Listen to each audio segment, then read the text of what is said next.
희한하게 경제 공동체라는 말을 만들어냈는데 엮어도 너무 어거지로 엮은 거고요. 이번 특검 수사의 핵심 대상은 국정농단과 정경유착입니다. 변호인 측은 검찰의 추론과 상상만으로 기소했다면서 18가지 혐의를 전면 부인했습니다. 박 전 대통령 본인도 모든 혐의를 인정하지 않는다는 입장을 거듭 분명했습니다.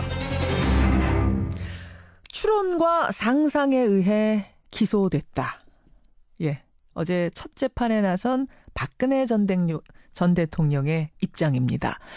특검과 경찰이 제기한 18개 혐의 중에 단 한 가지도 인정하지 않았습니다.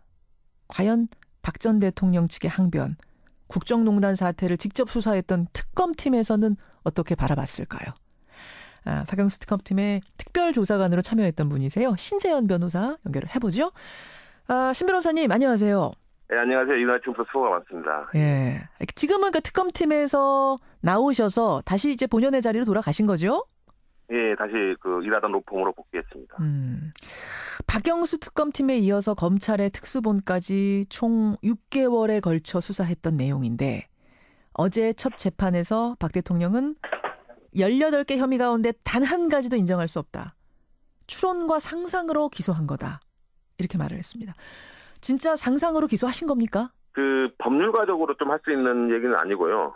이게 어제 유영하 변호사님 말씀을 들으면은 이제 검찰을 잘 알고 있지 않습니까? 예, 검찰 예. 출신이기 때문에. 예. 그래서 약간 검찰이 들으면 기분 나쁠 얘기들, 돈봉투 얘기랄지, 이런 얘기를 하면서 좀 이렇게 선수를 잡는달지, 이런 선제 공격을 한달지, 이런 측면이 있었던 것 같습니다. 그러니까 돈봉투 만찬에 참석했던 검사가 그 자리에 나와 있는 것을 얘기한다든지, 예, 맞습니다. 추론과 상상으로 기소했다라는 발언이라든지 이런 거 이제 기선 잡으려는 기싸움 아닌가 이런 느낌도 드셨어요. 그렇습니다. 보통 이제 통상 증거가 없다, 예. 이런 식으로 많이 변호인들이 변호를 하거든요. 예, 네. 예. 그래요. 근데 이제 유영하 변호사는 이 얘기만 하는 게 아니라 이 추론과 상상에 의해 기소했다는 말을 뒷받침하기 위해서 어떤 말을 또 했냐면 상당수의 증거가 언론 기사더라. 언제부터 언론 기사가 증거로 제출됐냐? 이런 말도 덧붙였거든요. 어떻습니까?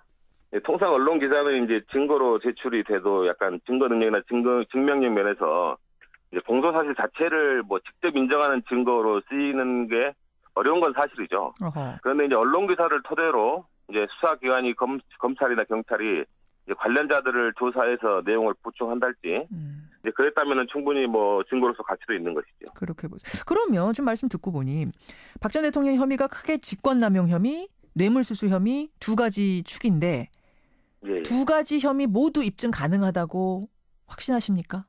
사실 직권남용의 경우에는 증거가 좀 차고 넘치는 게 사실입니다. 문학의 블랙리스트랄지 문체부 인사에 대해서 보복 인사했다는 것들, 예. 그런 것들은 이제 박근혜 대통령이 직접 지시했다는 증언들이 나오고 있지 않습니까? 그렇죠. 근데 문제는 이제 뇌물수수 부분인데, 예. 뇌물수수 부분은 이제 공여자와 받는 사람 사이에 은밀하게 이루어지는 경우가 많고, 그렇죠. 그리고 이제 대가 관계랄지 공모 관계 이런 게 상당히 은밀하게 이루어지니까 입증하기가 어려울 수 있습니다. 예. 이제 그런데 이런 경우에는 이제 관련성이 있는 간접 사실, 예컨대 박근혜 대통령이 이재용 부회장을 독대할 당시 대화 내용 중에 국민연금과 삼성물산 합병에 관한 것이 있었다. 예. 근데 그 이후에 국민연금이 이제 자본기구들의 반대에도 불구하고 합병에 찬성했다. 석연치 이런 않게. 간접 사실들이 있는데, 그렇죠. 이제 그런 것들을 토대로 해서 이제 대가 관계랄지 이런 것들을 입증할 수 있는 방법이 있습니다. 예. 그런 것들은 이제 박근혜 전 대통령 측이 말하는 상상이나 추론이 전혀 아니고요. 정상적으로 이제 입증하는 방법이라고 할 수 있겠죠. 그러니까 된다고 보세요. 뇌물수수 부분도 지금 모아놓은 거 가능하다고 봅니다. 여러 가지 전용몸 전수석의 수첩 이런 부분에서 이제 그런 것들이 실제로 이루어진 부분이 많이 있기 때문에 가능하다. 그런 부분에서 이제 약간 대가성 관계도 좀 인정이 되고, 그다음에 대통령의 직무라는 게 이제 포괄적이고 넓지 않습니까? 예. 그래서 직무에 관한 청탁이랄지 이런 부분도 어느 정도 인정이 되지 않나. 이게 꼭 어떤 사안에 대해서 대가관계가 있어야 되는 건 아니고 약간 포괄적인 대가관계도 성립할 수 있거든요. 예. 대통령이니까. 포괄적 대가, 그렇죠. 대통령이니까. 꼭 어떤 사안을 들어주고 돈을 받았다 이렇게 안 보고 전체적인 측면에서 이런 측면에서 봤더라도 뇌물죄는 충분히 성립하는 것이거든요. 양쪽 다 가능하다라고 보신단 말씀. 근데 어제 이제 박 전 대통령 측에서는 조목조목 비판을 하더라고요. 먼저 직권남용 부분에 대해선 그래 블랙리스트는 있었다. 하지만 박 전 대통령이 블랙리스트 만들라고 직접 지시한 적이 없지 않느냐. 다시 말해서 부하들이 만든 걸 어떻게 박 전 대통령한테 책임을 묻느냐. 이건 살인범의 어머니한테 살인죄 책임을 묻는 것과 같은 꼴이다. 이렇게 비유를 하더라고요. 어떻게 보세요? 예. 그 이제 처음에는 관련자들이 이제 부인을 하고 뭐 자기들도 한 바 없고 위에서 지시받은 바 없다고 하지만은 이제 계속해서 증언이 나오고 있지 않습니까? 그렇죠. 김종덕 장관 같은 경우에 이제 주무장관인데 예. 이제 최근에 뭐 자기 재판에서 이제 박근혜 대통령이 대면 보고 자리에서 뭐 잘못된 영화 때문에 젊은 사람들이 잘못된 생각을 한다. 그래서 편향적인 곳에 지원을 하면 안 된다. 그런 취지의 지시를 내렸다고 증언을 했지 않습니까? 예. 이제 이게 바로 그 블랙리스트 뭐 문화계 지원 배제 지시입니다. 뭐 다른 게 아니라요. 그로 인해서 뭐 피해를 본 문화계 인사들도 말 그대로 차고 넘치고요. 예. 그래서 살인범 어머니가 살인범한테 살인을 해라 이렇게 지시했다면 살인범의 어머니가 뭐 교사범 또는 간접정범으로 처벌을 받는 건 당연한 일이지. 예. 뭐 시켜놓고도 처벌을 안 받겠다는 것은 말이 안 되는 주장이라고 생각합니다. 알겠습니다. 예, 그런 의미에서 역시 차고 넘친다. 직권남용 말씀하셨어요. 뇌물죄 부분에 대해서는 어떤 이제 반박을 했냐면은 삼성이 최순실 씨 딸 정유라 씨에게 지원한 돈 79억 원. 이게 뇌물이 되려면 박 전 대통령에게 준 뇌물이 되려면 박 전 대통령과 최순실 씨 사이가 같은 주머니, 경제 공동체였다는 게 입증이 돼야 되고 공모 관계도 입증이 돼야 되는데 이걸 어떻게 입증할 거냐?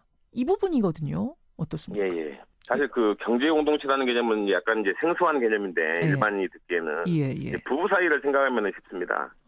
계산을 혼유한다고 해서 서로의 돈을 섞어서 쓰고 부분 없이 쓰고 그다음에 박 전 대통령의 이제 삼성동 사저도 사실은 그 최순실 씨의 어머니 임순희 씨가 계약을 체결했던 증언도 있고 그렇죠. 그다음에 박 전 대통령의 의상 비용을 뭐 90년대부터 최순실 씨가 대납을 했다. 예. 이런 것들도 이제 그런 경제공동체의 힘을 보여주는 그런 간접 사실이 되겠죠. 근데 이제 부부, 그래서 경제공동체라는 게 입증이 되더라도 그 부부가 서로 공모를 했느냐, 뇌물 받기로 이제 이 부분은 또 다른 부분인데 워낙 공모라는 거는 둘 사이에 이제 쿵덕쿵덕 은밀하게 말을 맞추는 거라 본인들이 이렇게 우리 공모 안 했어 하면은 입증하기가 참 어려워지는 거 아닌가요? 사실 그 공모가 이제 말씀하신 것처럼 입증이 어렵기 때문에 이 대법원에서도 이제 여러 가지 판례 법리를 만들어 놨습니다. 그런 걸 바탕으로 이제 공모 관계는 얼마든지 입증이 가능한 문제입니다. 그것도 가능하다. 그런데 이제 최순실 씨가 뭐 미르재단, K스포츠단을 설립하고 그다음에 박근혜 전 대통령이 기업인들을 만나서 재단에 이제 재단 얘기를 하면서 출연을 부탁하고 그다음에 최순실은 재단에 돈이 들어오면은 이것을 사적으로 빼돌리기 위해서 뭐 해외 회사를 설립한달지 그렇죠. 뭐 이런 일련의 과정들이 이제 법정 용어지만은 기능적 행위 지배라고 하는 이제 분업 단계로 이루어졌지 않습니까? 분업으로 이런 것들을 보면은 우리 공모가 뭐 묵시적으로든 순차적으로든 있었다고 보는 것이 합리적이죠. 본인들이 공모했어라고 꼭 인정을 해야만 공모가 입증되는 건 아니다. 인정되는 건 공모하는 아니다. 경우는 인정하는 경우는 별로 없습니다. 그렇군요.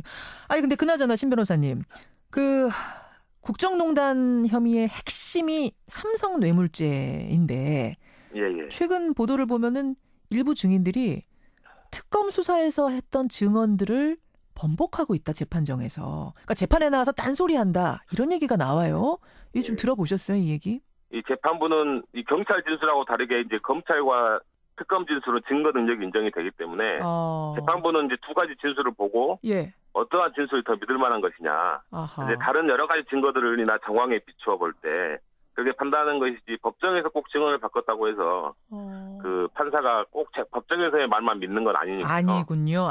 그래서 알겠습니다. 그렇다고 해서 크게 뭐 결과에 영향을 주거나 이제 뭐 또 증인이 뭐 한두 사람 증언으로 해서 범죄가 뭐 인정이 되고 이런 건 아니지 않습니까? 그렇죠. 다른 증거들이 있기 때문에 알겠습니다. 뭐 크게 우려할 문제는 아니라고 생각합니다. 근데 말을 왜 바꿔요, 이 사람들 지금? 그거는 뭐 왜 바꿉니까? 이거 무슨 뭐 로비 압력이라도 들어간 거 아닌가? 하지만은 뭐 여러 가지 뭐 그런 게 있지 않겠습니까? 여러 가지 그런 거. 지금 뭐 직접적으로 말씀 못 하시지만 대략 뭐가 있었는가라고 궁금하게 되고 상당히 의혹이 짙어지게 되는 부분이긴 합니다. 그런 부분도 나중에 뭐 위증죄가 실제로 이렇게 조사가 되고 이러면은 밝혀질 수 있겠죠.